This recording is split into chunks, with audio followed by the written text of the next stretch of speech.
Titanic sank on April 14, 1912, and all of the passengers' belongings and ship's paraphernalia went down into the deep, dark waters with it. These objects patiently waited to be discovered until 1985. Titanic sank fast, and there seemed to be almost nothing left from the ship. Yet divers in small submarines managed to retrieve plenty of artifacts from the wreckage. If you wonder what those surprising items look like, hey, join me. A number of museums have collections of Titanic items rescued by divers or donated by survivors and their relatives. And some of those items are even sold at auction. So if you're ready to spend a pretty penny on an exclusive artifact, hey, why not? The first artifact on my list is a pocket watch belonging to a Titanic passenger, John Chapman. John and his wife Elizabeth were on their honeymoon. When the ship hit the iceberg, Elizabeth was offered a seat on a lifeboat next to her friend Emily Richards. There was a problem, though. Mr. Chapman couldn't enter the lifeboat. Elizabeth turned to her friend Emily and said, "Farewell. If John can't go, I won't go either." Now, that's what I call true love. After a short time, the ship went under. If we step back and return to Chapman's pocket watch, we'll notice one more heartbreaking detail. Experts believe the watch stopped around the time the ship finally submerged. Do you remember the iconic scene in the Titanic movie where the ship's band continued to play while the ship was sinking? The violin, played by the real musician, was sold in an auction for $1.7 million in 2013. They say the band played "Nearer My God to Thee" as the ocean liner sank. Since we started talking about the band, we might as well shed light on a piece of music found on the ship. It was the song "Put Your Arms Around Me, Honey." Considering the fact that paper gets ruined almost instantly when it meets with water, it's a miracle to see those documents. Another saved paper document is the lunch menu. The first-class passengers wore their beautiful dresses and enjoyed their meals without knowing that it was their last lunch. This unique item was auctioned for $122,000. Meals were offered based on class. For instance, a first-class passenger would eat roasted turkey with cranberry sauce, spring lamb, or baked haddock. In comparison, a third-class lunch consists of stuff like rice soup, fresh bread, roast beef, and brown gravy. There were also cabin biscuits, which the passengers would eat to diminish seasickness. It wasn't just the menu. A VIP ticket was also retrieved. The ticket number is still readable, 1342. Number 5 is Edwardian perfume samples. A chemist named Adolf Saalfeld stepped onto the Titanic with various perfume bottle samples. Why did he bring these samples with him? Well, Saalfeld planned to open a fragrance store in America. 61 vials of perfume sank with the ship. Luckily, their owner managed to survive and get there safely, but his samples sank and were only rediscovered some time ago by the divers. When we accidentally drop a plate, it usually shatters into pieces. Now, there's a question. Do you think an unbroken plate can be recovered from Titanic? The answer is yes. Original White Star tableware is proof. Apparently, each class of passengers didn't just get different meals, but was also served with different types of plates. The retrieved plates have a green and brown floral motif. The edges have a gold rim, and there's a logo in the center. By the way, they're sold at auction, and you can find them online. Let's carry on with touching personal stories. The love story of Rose and Jack that we see in the movie is fictional, but the ship surely witnessed many romantic tales. Here's a love letter to prove this. The messages tell us a story about how life was on the ship during the last few days. It was written by Kate Buss on April 10th. She mentioned how seasick she felt and other things, such as she was supposed to go to dinner in a half an hour. This letter wasn't the only letter divers took to the surface. For example, there's the letter Esther Hart wrote to her little daughter Ava. It was sold at auction for £119,000. This letter is probably the last letter written on board, since it was completed only 8 hours before the tragedy. The letter is not that damaged because it was in the pocket of Esther's husband's coat. Another letter we can mention is Dr. John Simpson's letter. Those words were the last words that he wrote to his mother. Let me introduce you to Edith Rosenbaum. She was on the ship with her lucky toy pig. Edith had been severely injured in an accident before she sailed on the big ship. The toy was a present from her mother as moral support for her recuperation process. It was actually a music box in the shape of a pig. Edith used it to calm frightened young people in the same lifeboat. The next item on the list is the scout whistle of Lillian Winifred Bentham. She was a second-class passenger. On that terrible night, Lillian was in her stateroom. She didn't believe that the Titanic could sink. After all, it was the unsinkable ship. Her friend came to her and convinced her to hop into a lifeboat. Only then did she realize how serious the situation was. Moments later, she saw the ship break into two parts. As the lifeboat floated into the night, Lillian saw a crewman who was also rescued. Without a second thought, she wrapped the man with her fur coat. It was freezing, so she probably saved the man's life by doing that. The young man wanted to thank her for her kindness, so he gave Lillian a scout whistle. It was the whistle he used throughout the night to call for help. This pair of white gloves is one of the rarest artifacts recovered from Titanic. These cotton gloves belong to a gentleman. The owner's identity is unknown. Fabric can't last underwater for decades, but these gloves look fine, and you can still see the fine detailing and elegance. An alarm bell has also been found. Yes, that's the famous bell, the one that rang to warn people about the iceberg. Frederick Fleet and Reginald Lee were on lookout duty the night of the accident. Both of them survived. Fleet was the one who saw the iceberg before the ship struck it. What's ironic is that Fleet and Lee didn't have access to binoculars. They were stored in a locker in the crow's nest, but the key to the locker was in the pocket of a crew member who was reassigned to another ship at the last minute and didn't leave the key. They could have seen the iceberg sooner if they had had pairs of binoculars. If they had had it, the Titanic could have gotten out of the way. Divers discovered not just belongings of passengers or the crew, but also pieces belonging to the ship itself. Our next artifact is the Grand Staircase. Some parts of this iconic structure are recovered from the wreck. Turns out that this staircase became a meeting spot among first-class passengers. If they wanted to visit the Turkish baths for a spa day or eat dinner, they met at the staircase and went together. This staircase was a sign of how luxurious some parts of Titanic were. Another miraculously saved object that belongs to the ship is its plan. It was one of the most expensive artifacts sold at auction. The plan is around 30 feet wide. What else? The logometer was also discovered. It's a device used to check the sailing speed of the ship and the distance it covers. The experts say that from the start at noon on April 14th, the device logged 268 nautical miles. And there's more. A giant chunk of hull, known as the Big Piece, was also found. This fellow weighs 15 tons. The larger portholes were for the cabins, and the smaller ones were for the restrooms. This piece was found in 1994, but it was in 1998 when it was successfully taken out. After all these years spent underwater, it was swarming with sea life. Still surprisingly, the portholes still had glass. Now, let's assume you were a diver and you could only take out one of these objects. Which one would you pick? It was the start of 1912. A giant chunk of ice broke off a glacier in southwest Greenland.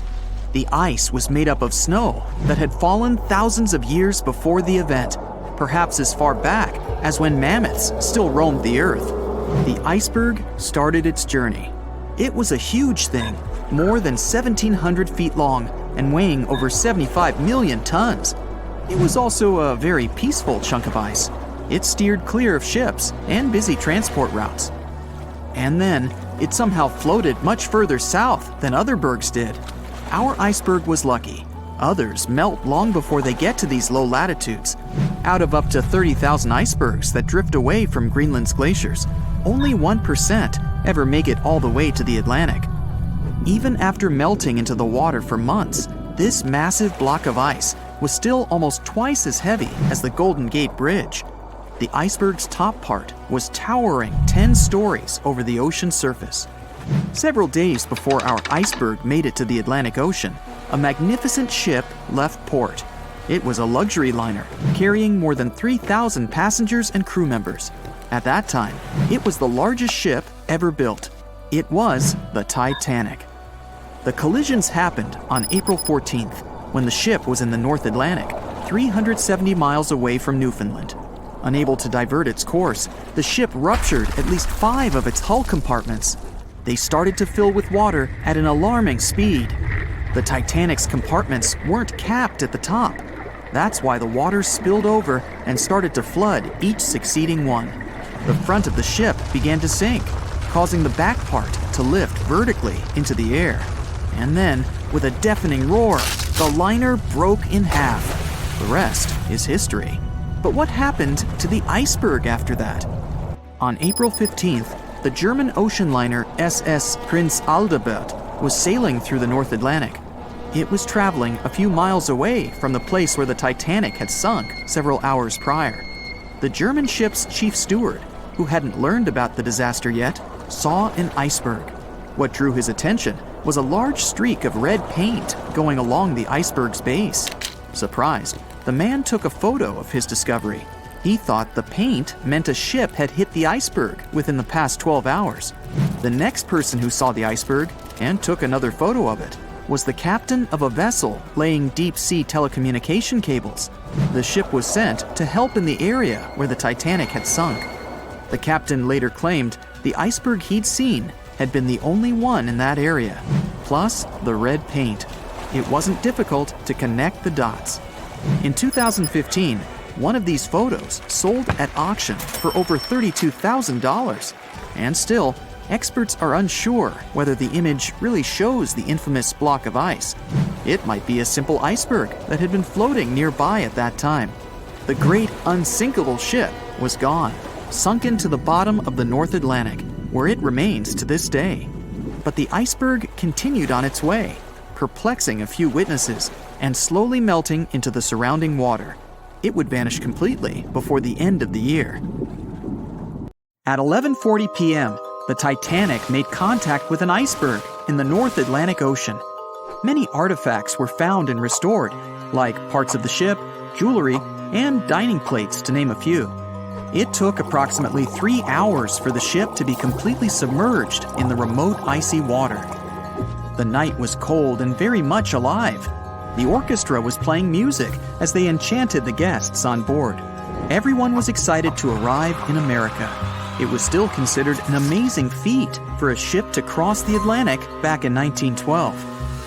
But as the day went ahead, there was an atmosphere of impending doom for the captain and his crew. No one else felt it, though. It seemed to them nothing could possibly go wrong, and this would just be another regular night. To them, the Titanic was unsinkable. The last thing on your mind when thinking about the Titanic is the mail crew. Yes, there were mailmen on board delivering mail to America.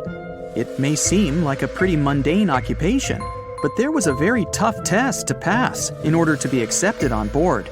And only a few top candidates would qualify, and those few would get shortlisted and accepted. John Starr March, an American, was one of these mailmen earning between $1,000 to $1,500 a year working on the Titanic.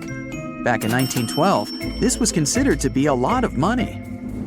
They were not officially part of the ship's crew, since the mail crew was placed near the third-class quarters. But given their influence and resistance, they were eventually moved and given a private dining area. March got this job since he needed the money to support his family. He found a perfect way to earn some big bucks, working on a large ship traveling across the ocean. He was 51 at the time and came from New Jersey. Sadly, he was on board when the ship sank and didn't make it. But they recovered a pocket watch that gives us a little insight into what happened that fateful evening. It's a gold case engraved with filigree and had a caption saying it was made by the Elgin National Watch Company. On the surface, you'd think this would just make a pretty cool antique sitting over the fireplace, but there are some unusual details about it. There are obvious signs water seeped beneath the glass, and the black arms of the watch indicate the time to be exactly 1:27. It leaves us wondering why the clock stopped at this precise hour. What was the owner doing? The mail clerks were operating a fully functioning and efficient mail sorting facility on board the Titanic. This wasn't something you'd come by often on a cruise ship, since typical ocean liners use closed mail bags to transport the mail from one port to another. But the mail sorting facility on the Titanic allowed passengers to send out postcards whenever the ship docked in transit zones in Ireland and France. According to reports, people started heading back to their rooms at around 11 p.m., but some of them were still hanging around and enjoying their night. The 5 mailmen were celebrating a colleague's birthday in their separate dining room. 5 minutes before impact, crew members spotted the iceberg and rang the bell 3 times as a warning that something was ahead of the ship. They gave orders for the Titanic to move left, or, as they say in the biz, hard a starboard, to make the engines reverse. It was not enough to avoid the great impact. At 11:40 p.m., the Titanic struck the iceberg, and disaster erupted on the inside. Not just water seeping in and ultimately sinking the ship, but panic and chaos among the passengers and crew members. Captain Smith reached the deck and was informed that the Titanic had hit an iceberg. And at the same time, the mailroom began filling with water. We know that the 880-foot ship was completely submerged at around 2:20 a.m., with 706 survivors. The time between the impact and the sinking was really eventful. At midnight, they started getting the lifeboats ready for the passengers to evacuate. Orders were given for women and children to board the safety boats with some crewmen to guide and operate them. The problem was that the 20 safety boats available could only host 1,178 people out of the total of more than 2,200 passengers on board. March and his colleagues began sorting out the mail. There was chaos in directing and ordering around. With each second passing, icy cold water was filling the ship. 15 minutes after midnight, Captain Smith ordered his crew members to send out a distress signal. Even though SOS was established earlier than the Titanic, many others used CQD. The CQ stands for General Call, and the D is Distress. The Frankfurt was too far away to help, even though it was one of the first to respond. Even the Titanic's sister ship, the Olympic, responded, but it also was too far away. At 12:20 a.m., the Carpathia received the urgent message and redirected from its original course to help them out, even though they were 58 nautical miles away. Although this was some relieving news, the water kept seeping in at an alarming rate. It wasn't easy to keep everyone calm, knowing that the ship could be underwater in a matter of hours. At this point, many passengers were already on board the safety boats, waiting to descend into the water. The musicians on board began playing music for the ones still waiting. At first, they were playing in the first-class lounge, and then they moved to the deck. There's a debate on how long they were playing for, and what song it was. None of the musicians made it out. The 5 mailmen on board were also doing their duties while the ship was sinking. According to a ship officer, the mailroom was already covered in water above the ankles, and the mailmen were busy trying to save as much mail as they could. March was one of them. There were bags of mail floating around. They started with the registered mail. Witnesses of the Titanic sinking reported the mailmen were putting bags of mail on the deck to keep them from getting wet until help arrived. They also mentioned bags of mail were floating about in the freezing water. It wasn't until 12:45 a.m. when lifeboat number 7 on the left side of the ship was lowered onto the water. Even though it had room for roughly 65 people, only 27 people were inside. Many of the safety boats carried fewer passengers than their maximum capacity allowed. The crew were worried that the boats would capsize if so many people were on them. Some reports suggest that some people even refused to board the safety ships, sticking with the claim that the Titanic was unsinkable. At the same time, they fired up one of the 8 distress rockets in the air, but it didn't get them any help. At 12:55 a.m., the second and third safety boats were descended to the waters with 2 male passengers jumping on board. 5 minutes later, another safety boat was lowered with around 39 people.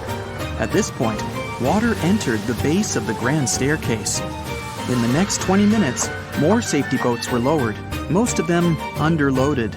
Still no help. The Carpathia was still on the way. Panic was growing, and tensions were rising. There was a lot of anger for people being left behind. At around 1:30 a.m., things were getting out of control. The organized boarding of passengers to the safety boats stopped. March's watch stopped 3 minutes earlier, which could mean he was part of the scuffle between crew members and passengers. It took 3 hours for the Carpathia to arrive. March wasn't among the survivors. His watch proved to be one of the essential findings lost in the wreckage of the Titanic. It was eventually returned to March's 2 daughters, and now it's in one of the collections of the National Postal Museum. March was a man who did what he had to do in the worst circumstances. Time was a precious commodity for the people on board the ship, and this watch proved valuable to learn more about the tragic yet inspiring stories of the Titanic. It was September 12, 1990. In those times, way before instant messaging and Zoom calls, a little girl was looking for pen pals. Zoe was aboard a ship from England to Belgium on vacation with her parents. She was only 10 years old at the time, but was a very clever schoolgirl. She took a piece of paper and started putting some words together. She introduced herself, then wrote about how she liked ballet and playing the flute and the piano. Of course, she couldn't help but mention her 2 adored pets, a little hamster she called Sparkle and her fish Speckle. She also put down the address at which she could be reached in case someone was interested in writing back to her. But alas, she was at sea. Who could she send this message to?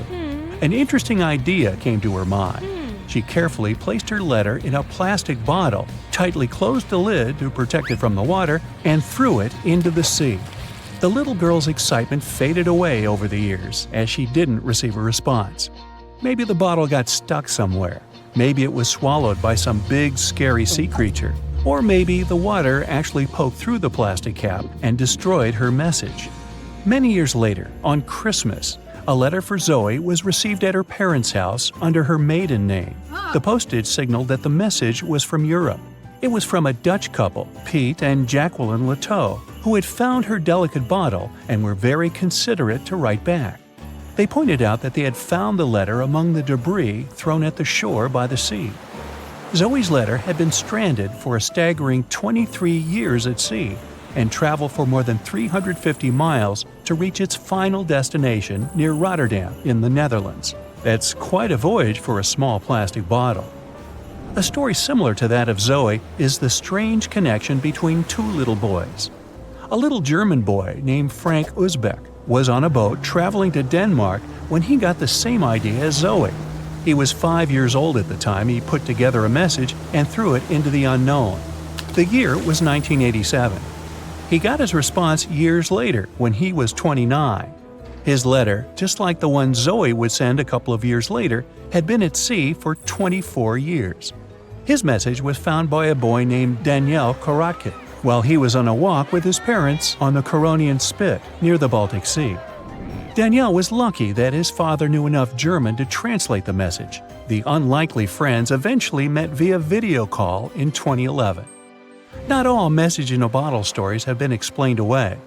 In 2013, a Croatian surfer came across a damaged bottle while near the Adriatic Sea.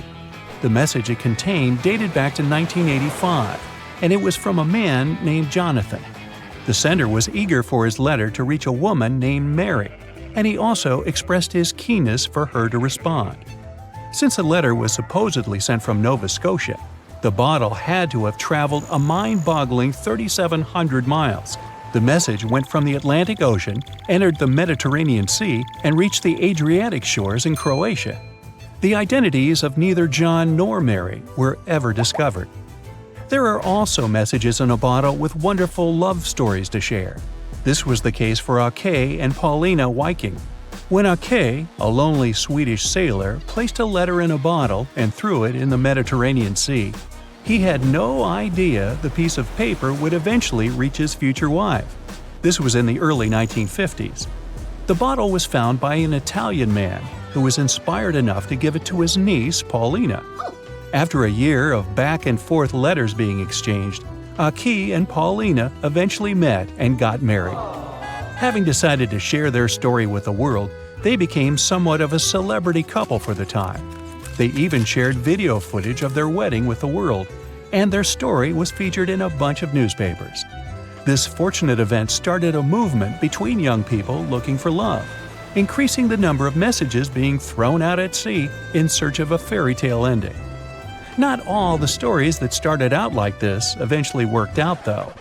In 1945, an American named Frank Hayostek placed a similar message to that of Aki's in a bottle and threw it in the waters. Almost a year later, his letter was found by an Irish woman. Her name was Brenda O'Sullivan. Their years of correspondence soon caught the attention of the media at the time, but their friendship never flourished because of the added pressure. They eventually met in person when Frank traveled to Ireland, but he didn't stay for long, and they eventually got out of touch with each other. After Titanic met its strange ending, many bottles containing secret messages started to surface.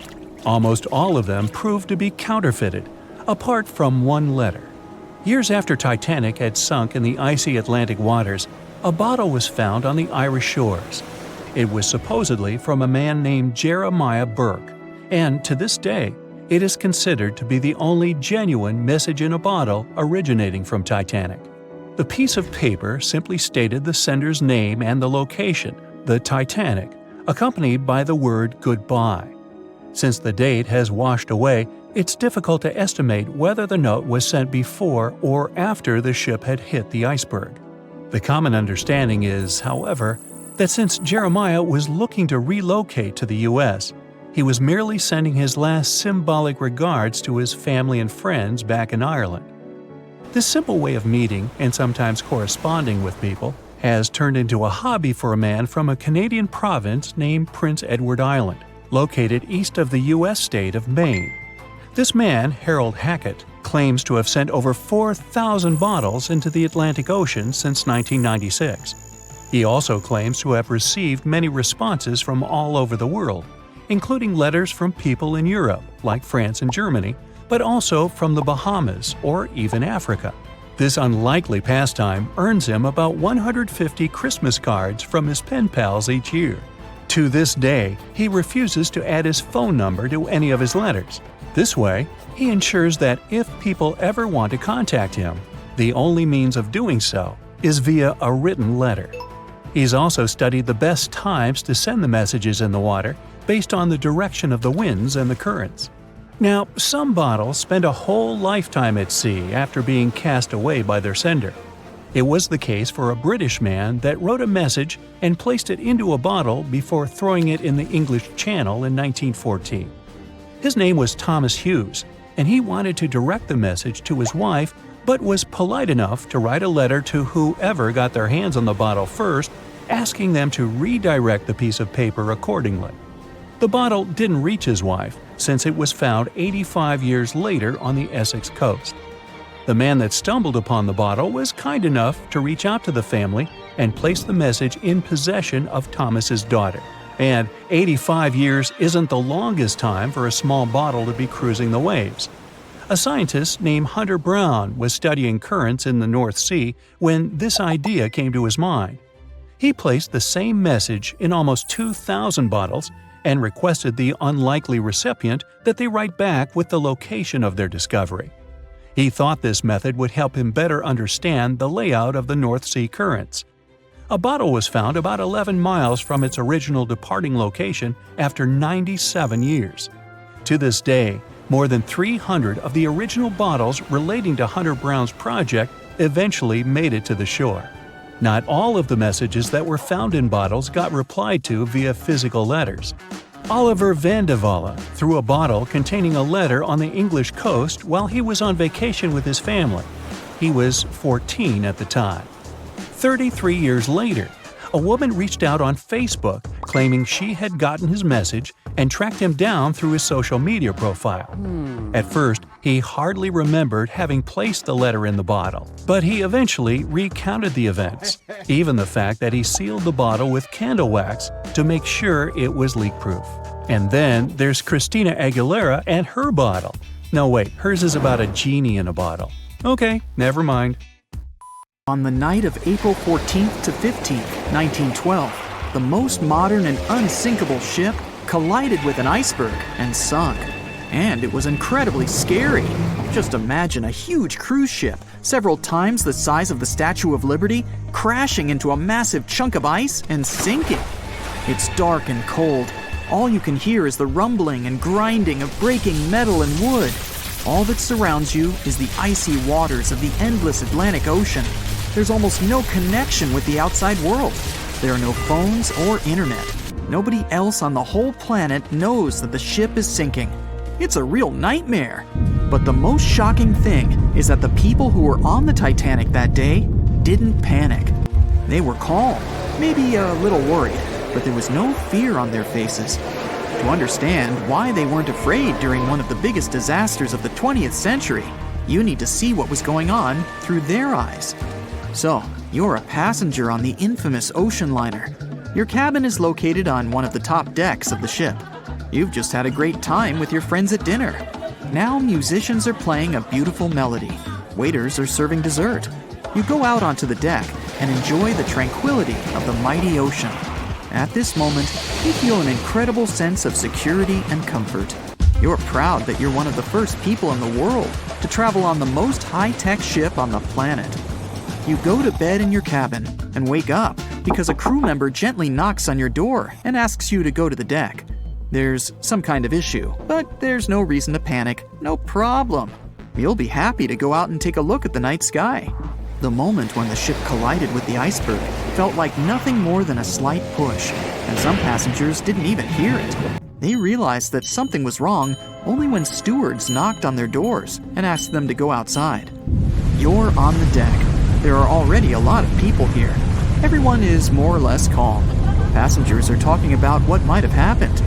Listening to the conversations around you, you figure out that the ship is supposedly sinking. The idea seems like nonsense to you, but even if it is true, all passengers will be evacuated in lifeboats anyway. At that time, people didn't know there were half as many rescue boats as needed. Passengers were sure that everyone would be saved. Evacuation begins. Women and children go first. No one panics or tries to get into a boat before it's their turn. All men behave gentlemanly and help crew members to evacuate women. One passenger wants to get into the boat with his wife, but it's not because he's afraid to stay on the Titanic. He's just worried. It seems to him that it's less safe in the boat than on the giant liner. He doesn't want to leave his wife alone, but the crew members explain the situation to him, and the man retreats without any resistance. They begin to launch flares into the air. No one pays any attention to this. Everyone thinks this is a standard procedure for a ship breakdown. If there had been many experienced travelers on board, they would have understood the flares were fired because the ship was in distress. Perhaps then, people would have started panicking, but most of the passengers simply didn't notice it. The boats are lowered one by one. People are watching the evacuation, patiently waiting for their turn. There is no pushing or crowding. Nobody is screaming. The actions of the crew help the passengers to remain calm. They deliberately downplay the severity of the situation to prevent panic. Someone says the boats are launched simply as a precaution. Also, the crew members claim that a rescue ship is heading for the Titanic and is just a few miles away. Some passengers say they see the lights of another ship. The people who are already sitting in the boats want to stay closer to the Titanic, since this way they'll feel safer. Many passengers simply don't want to believe that something serious is happening. Even when they're told the ship is sinking, they refuse to admit it. How is it possible that the unsinkable ship can sink? But this is how the human mind works. In extreme situations, it refuses to believe that something bad is going to happen now. You don't even want to think about it. One of the passengers says that it seems to her that the danger is exaggerated. She claims that all people will return to the Titanic at any moment. Some passengers are afraid, and still, they don't want to leave the ship. Warm cabins and the safest ship in the world are here. The alternative is the ice-cold ocean and small, unstable rescue boats. Someone refuses to leave the ship because they can't find their baggage. Some passengers carry all their belongings with them. They don't want to leave them on the sinking ship. There are many immigrants on board, and some of them don't even understand English. The crew members can't explain to them what's happening. These passengers misunderstand stewards' instructions during the evacuation. They can't figure out the inscriptions on the evacuation signs. Many passengers are sure there's been some kind of breakdown in the engine compartment. The problem will be solved soon, and the Titanic will continue its journey. People only start to realize the ship is going down when it begins tilting forward, and its rear part starts rising above the water. That's when those around you start panicking. Some jump into the water, others climb into the lifeboats without waiting in line. But in general, there's no chaos and hysteria. And this is despite the fact that there are about 1,500 people on the ship. Scientists claim that some of them never even left their cabins. Those people refused to leave their stuff behind and didn't believe that something serious had happened. During the evacuation, the orchestra is playing. This helps people to keep their cool. They hear music, and it seems to them that everything will be fine. The music keeps playing on the Titanic almost until the very end. At about 2:05 a.m., the crew lowers the last boat with passengers. 15 minutes later, the ship goes underwater. Even after the tragedy, the surviving passengers can't really understand what's happened to them. They remember boarding the boats and moving away from the huge vessel, and they won't forget seeing it go under the water. But even after a while, they still can't realize what a terrible catastrophe they've just experienced. Sometime later, people began to write books about those fateful events. They made documentaries and feature films. The news about the Titanic was in every newspaper. It spread all over the world. In any description of that day, the tragedy looks like a terrible disaster. But those who were there admit they didn't feel all-consuming dread.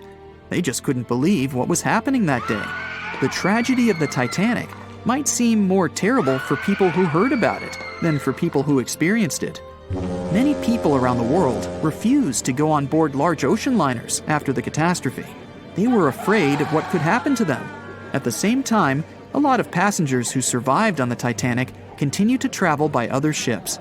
There was a woman who survived 3 shipwrecks, including the Titanic, and she still continued traveling.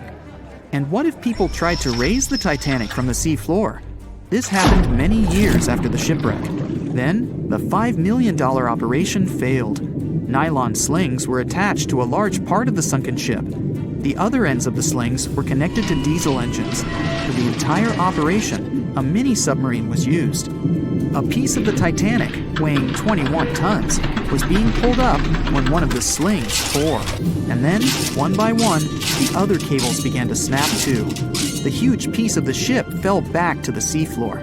By that time, the participants of the rescue operation had run out of food supplies. And since the nearest shore was quite far away, they decided not to give it another try. On April 10, 1912, crowds gathered at Southampton Beach to wave off what was, at the time, the world's largest and most prestigious ship, the RMS Titanic. The cost of the most expensive first-class parlor ticket was $4,350. That's around $70,000 in today's money. But barely 5 days after steaming away, the ship was swallowed by the Atlantic Ocean. So let's rewind and go back to what actually happened on that fateful night. The captain wanted to set a speed record for the ship's maiden voyage and arrive early. The ship was deemed unsinkable, so he went full throttle into the dark Arctic waters. After spotting the 100-foot iceberg, the crew desperately tried to steer the vessel away and avoid the collision, but the Titanic was traveling too fast, and the iceberg tore down the side of the ship, creating a huge opening in the hull. It wasn't a continuous rip, and damage was caused in several places. In total, the damage spanned along an area of around 300 feet. But the ship's designers had prepared for the prospect of a collision and added watertight compartments down each side of the ship to act as a buffer zone. 4 of these compartments could be breached, and the ship would still stay afloat. But because the iceberg tore down the side of the Titanic, it ripped holes in 6 compartments. The compartments didn't extend up the total height of all decks and weren't actually sealed at the top. This is why, when more than 4 were flooded, water reached over the top of the bulkheads and filled the remaining compartments, causing the ship to sink into the ocean. Think of it as water spilling over an ice cube tray. But what if the collision was head-on? Would it still have sunk? Ships are designed with potential crashes in mind, and most vessels have collision bulkheads in the bow. Most of all, it's like your car's bumper or crumple zone. It's a safety feature that can withstand a direct hit. The bow could have taken some of the impact, and some experts have suggested that if it hit head-on, only 2 to 4 of the watertight compartments would have been flooded. So, in theory, the Titanic might not have sunk, and it might have even been able to continue sailing to its final destination at a much slower speed. The force of impact would likely have been huge, though. But although passengers would have been injured by the force, they'd have been able to stay on the ship to wait to be rescued by other ships, rather than being forced into the icy waters of the Atlantic. Still, one of the Titanic's designers, Edward Wilding, suggested that the force of the impact might not have actually been that big. He told the British Inquiry that lots of people scarcely felt the collision, and he believed the ship would not have sunk if it did hit the iceberg head-on. The ship was also designed with remotely operated watertight doors between all compartments, so any floods could have been quickly sorted out. Because Titanic had 6 breaches from the side collision, and because it happened so quickly, sealing the doors wouldn't have made a difference, as it was essentially impossible to save it by that point. The ship immediately began to flood, with water pouring in at a rate of roughly 7 tons per second, 15 times faster than it could be pumped out. So, while it sounds like the Titanic would have survived had the ship hit the iceberg head-on, this idea does come with some issues. First off, the collision bulkheads were designed to survive a crash with another ship, not a giant iceberg. If 2 ships collided, both would absorb some of the impact in their bulkheads, sharing the impact and likely staying afloat. But an iceberg is stationary, meaning that Titanic would absorb most of the energy from the collision. If Titanic hit head first, because of the speed it was traveling, the impact would have likely traveled down the whole body of the ship. Just imagine a 46,000-ton ship traveling at around 20 knots. At some point, it hits an iceberg that weighs what could be over 100,000 tons. This collision would likely create a powerful force causing massive damage to the vessel. It is likely that seams would split, staircases would come tumbling down, and rivets would burst open across the ship. All that would have potentially flooded even more compartments. This could have caused Titanic to sink in a matter of minutes rather than hours. But that's just the tip of the iceberg. As we all know, the biggest part of it is hidden underwater. So if Titanic had been traveling head-on, it's likely it would have hit the part of the iceberg below the water first, which would send it veering off course. Hitting an iceberg is not like hitting a brick wall. In this case, the ice under the water would have torn open the bottom of the ship and caused damage to the sides. Icebergs also aren't flat, solid objects. If a flat collision happened, the ship might have stayed afloat, but icebergs come in many shapes and sizes, from domes to wedges. Studies have also been done on the steel used to produce Titanic, and the tests show the metal was about 10 times more brittle than the steel we use today. The ship was built before we understood the effects of low temperature on steel. The old steel used to make the vessel would not bend when faced with freezing temperatures, but break. Recovered pieces of Titanic's hull plates show that the hull just shattered on impact. Hitting head-on would also cause a very severe and abrupt stop, so even if the ship hadn't sunk, there would still have been major issues. Think about when you suddenly hit the brakes on your car, or when the bus stops while you're walking down the aisle and you get flung forward.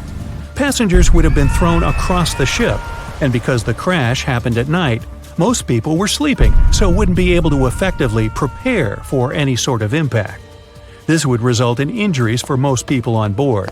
It would be especially bad for those at the front of the ship, where the accommodation for the off-duty firefighters, greasers, and engineers was. But while passengers and off-duty crew may have been thrown out of bed, there would be a lot more survivors than in the original scenario. Many ships have had head-on collisions and made it back to shore.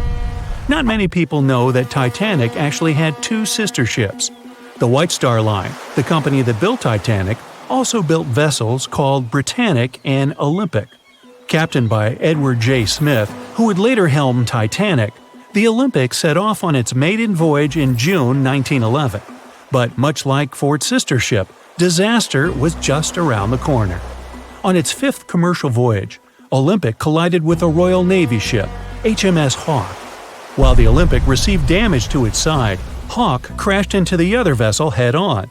The bow of the Hawke was completely crushed by the collision, but because the ship had watertight compartments, it managed to survive the impact and later returned to shore for repair.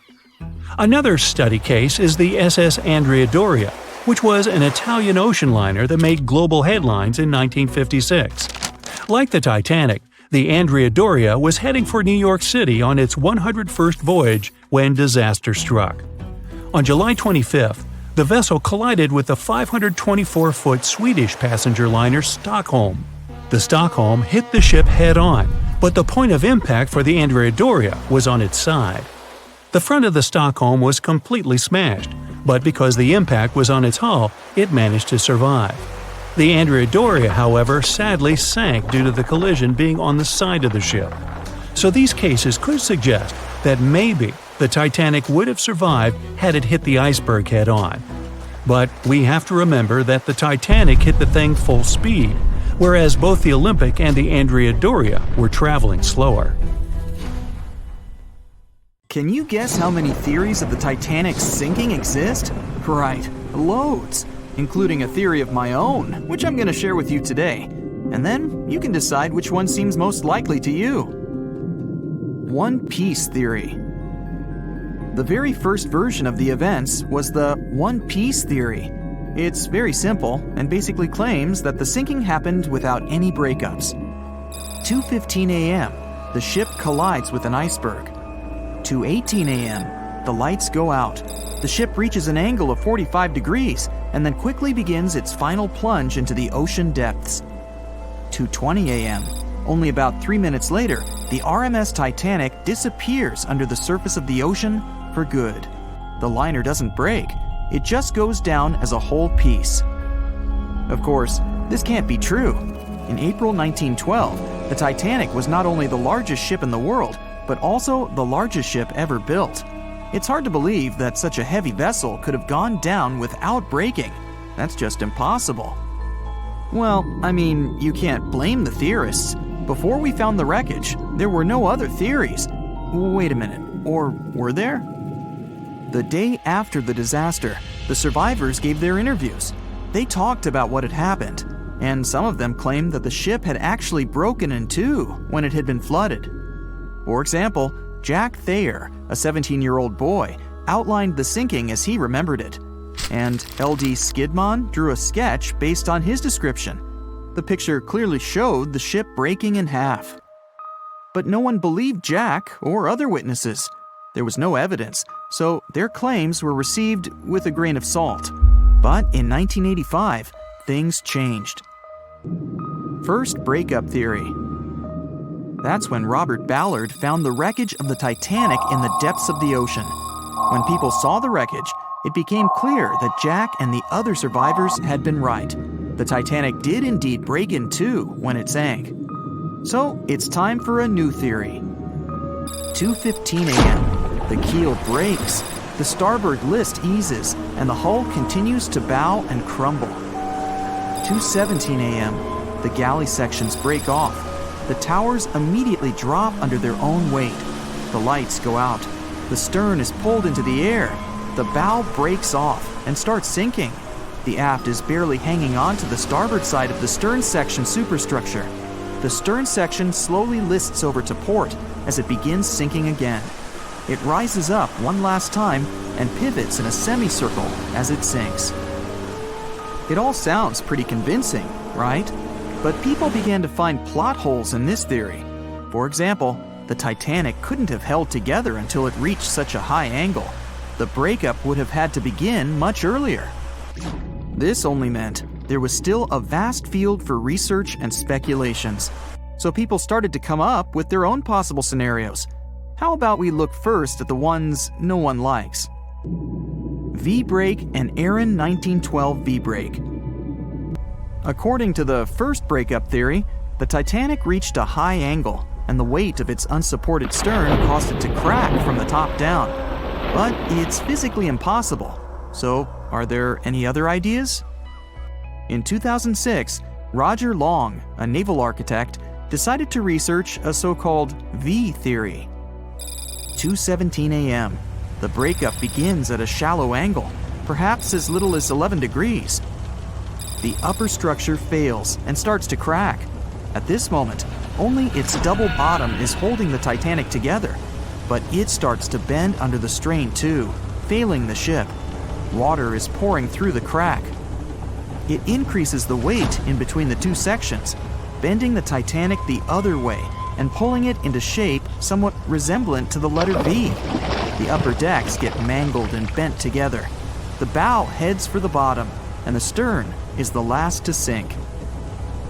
This theory has since been disproven many times, though. Roger Long believed it because the broken edges of the upper decks in the Titanic's bow section were all mangled and crushed. However, we have learned that it happened because of the so-called hydraulic downburst, the force of the water crashing into the deck as the Titanic hit the ocean floor.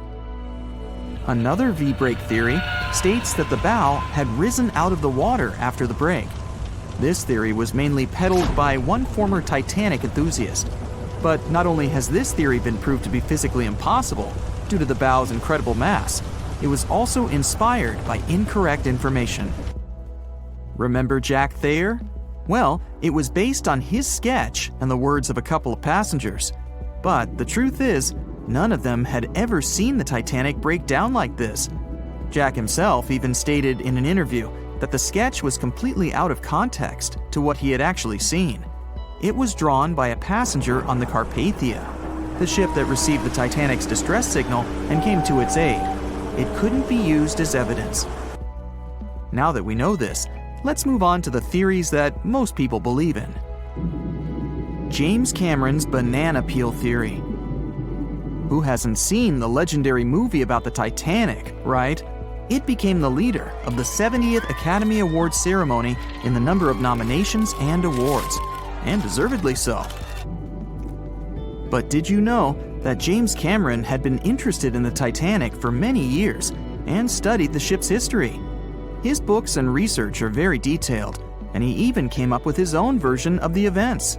It's called the banana split theory, and this is actually what you could see in the movie. Here's how it goes. The Titanic reaches a 23-degree angle and fractures down to the keel. The double bottom acts as a hinge as the stern falls down. When the double bottom fails, the bow and the stern separate.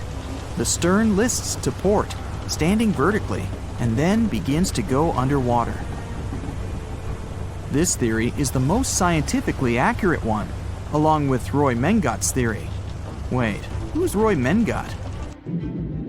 Mengat theory. Roy Mengat was an engineer who came up with the most plausible theory for the time being.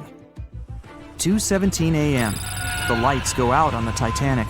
At this moment, the ship is at an angle of 20 to 23 degrees. Suddenly, the vessel snaps in two just around the third funnel. It causes the stern to settle into the water. The keel fails first. The draft and lower hull are crushed and break apart.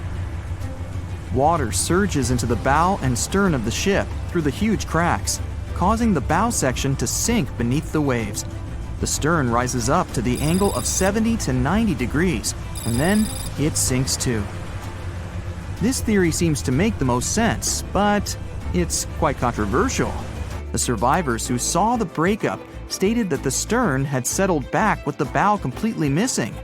Mengat's theory, however, contradicts that statement, while James Cameron's scenario takes this into account. Are you thinking what I'm thinking?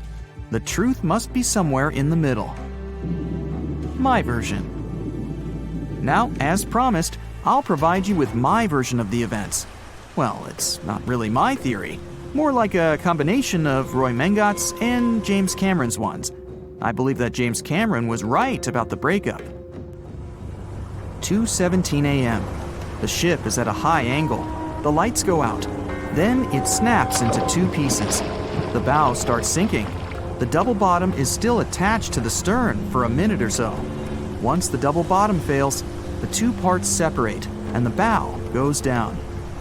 Then, as Mengot said, the stern rises up at a high angle, and then it begins to sink vertically. It might have actually happened because the survivors stated that they had seen a clean break. This means it couldn't be hidden. And they had also seen the stern staying vertically in the air for a long enough time, probably a few minutes, before disappearing. Anyways, all of these are just speculations. Regardless of how the Titanic broke apart and sank, it was a great tragedy. It's already been 110 years since the Titanic collided with an iceberg and sank. Did you know that in 2022, the Blue Star Line Company is completing the construction of an exact replica of the Titanic? Called the Titanic II liner, the ship will be sent sailing along the same route with 2,400 people on board. Let's hope that everything goes well for them. April 1912 marked one of the most terrible tragedies in the history of the world. The most unsinkable vessel, the pinnacle of engineering at that time, the huge Titanic, sank. On that dark, moonless night, the ship had many chances to save its passengers. There was another ship just a few miles away that could have saved the Titanic, but it didn't. It wasn't a phantom ship, and it's not some legend or a theory. This is a documented reality. There are records and witnesses' statements confirming this. But why didn't this ship help? Let's find out what happened that night by looking at these events from 3 different points of view. Let's start with the Titanic version. 11:30 p.m. The moon hides behind black clouds. Visibility is bad. Everything is calm on the Titanic. Under the captain's guidance, the communications operator stays in touch with the mainland through the radio. At this moment, some stranger breaks into the frequency, interrupting the operator's communication. It's unclear what this strange man wants and what he's talking about. The operator doesn't try to figure it out. He shouts at the guy, demanding him to disconnect. The connection is interrupted. At 11:40 p.m., the Titanic crashes into an iceberg. The ice breaks the hull. Water begins to flood the lower decks. Nobody is panicking yet. 20 minutes later, at midnight, the ship's crew sends a distress signal through the radio frequency. Few people understand how bad the situation really is. After 20 minutes, at 12:20 a.m., they start lowering lifeboats with passengers. At 12:25 a.m., they receive a response to the distress signal. This is RMS Carpathia. Their captain reports they're already sailing at maximum speed towards the Titanic. But the problem is that the crash site is 58 miles away. This means Carpathia will only be here in 4 hours. At 12:45 a.m., the sinking ship's crew release rockets into the air. These flares are one of the main reasons for the terrible fate of many passengers, but more on that later. 90 minutes later, the Titanic's deck breaks and the ship dives underwater. At 4:10 a.m., the Carpathia finally arrives at the shipwreck location. The crew members make heroic efforts to save all the people. They take 705 survivors on board. At this moment, another ship appears. It's SS Californian. The Carpathia sails towards the New York coast with all the people. The Californian floats in search of passengers and finds nothing but wreckage. The ship was only a few miles away while the Titanic sank into the icy water. The Californian could have saved these people, but did nothing. Its captain, Stanley Lord, made one of the most terrible acts that a sailor can allow. He didn't help a sinking ship.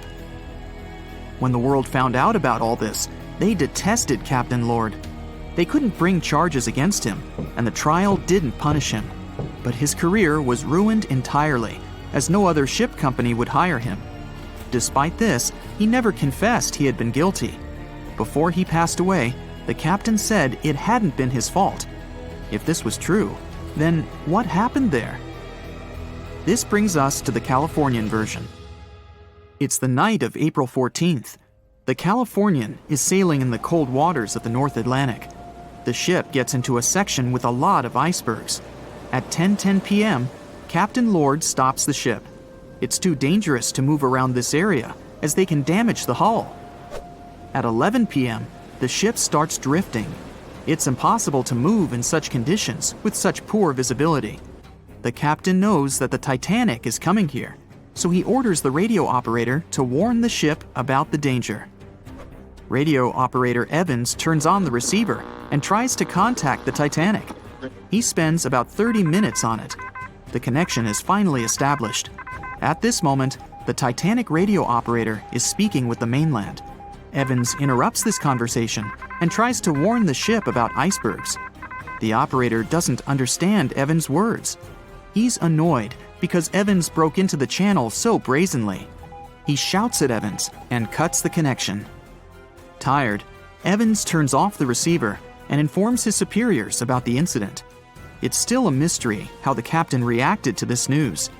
He probably thought the Titanic knew about the danger. He lets Evans go to bed. If Evans hadn't turned off the radio and waited 1 hour, he would have heard a distress signal from the Titanic. But you shouldn't blame him. At this point, he has no official reason to stay at the transmitter. Evans is too exhausted and can't fight drowsiness. So, Evans goes to bed. The Titanic begins to sink.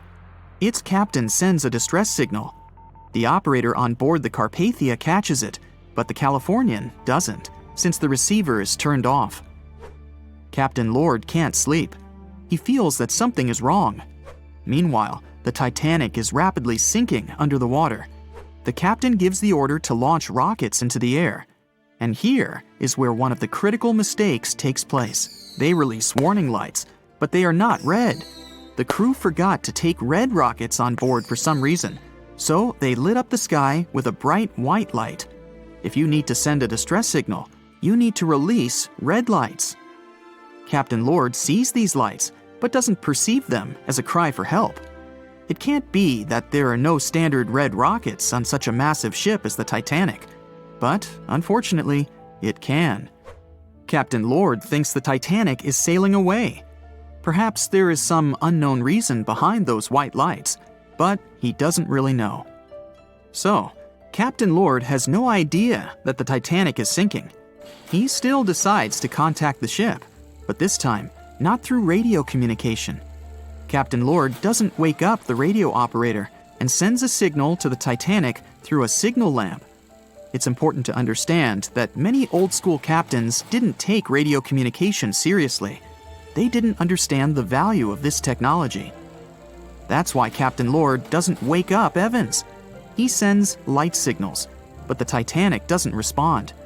Many survivors later mentioned seeing the flashing lights of the Californian, but there was nothing they could have done. The ship's crew doesn't hear their cries for help. At 2:20 a.m., the Titanic completely goes underwater. A little more than 2 hours later, radio operator Evans wakes up and turns the transmitter on. He hears many rescuers talking about the sunken ship. Evans understands everything. He reports this to the captain. At that moment, the Californian immediately heads to the wreck site. They meet Carpathia there. With the survivors on board, it sails towards New York. The Californian stays sailing and looking for people. They find nothing but wreckage. The Californian returns to the mainland. The news about the ship that could have saved the Titanic is spreading all over the country. The trial begins. Captain Stanley Lord and the crew tell their version. They say their ship had been standing still. Many people don't believe them, and some of the surviving passengers claim to have seen the Californian sailing by. Still, the judge declares them innocent. 1962. Captain Stanley Lord is a very old man. He calls a notary to confess something. The captain makes his last remark about this case. He swears he's not guilty. But if it wasn't the Californian sailing past the Titanic at that moment, then what? The Samson theory could answer that question for us. The sealing ship Samson is sailing in the cold waters of the North Atlantic. The crew aren't sleeping. They carefully study the surroundings, but not because they're afraid of icebergs. They're scared of meeting with the U.S. Coast Guard. The Samson ship's crew catch seals, which is illegal. At 12:45 a.m., Samson's captain sees white signal rockets. The team is sure it's the Coast Guard. They turn off the lights and sail away. It's dark, so they don't notice the sinking Titanic. They return to the coast of Iceland and hear about the disaster. They realize they have abandoned the drowning passengers. The nephew of one of Samson's crew members reads about this story in his uncle's diary. The nephew asks for permission to publish these recordings. All the people realize that Captain Lord wasn't guilty, but unfortunately, he didn't live to see this moment. Actually, it's still unknown who is guilty in this story. 2 ships were nearby the Titanic. Their captains were adequate people. They would have helped save all the passengers. Their fault was that they couldn't understand what the Titanic wanted on that dark night. Someone forgot to put red flares in the box. This small but fatal detail was one of the leading causes of the tragedy.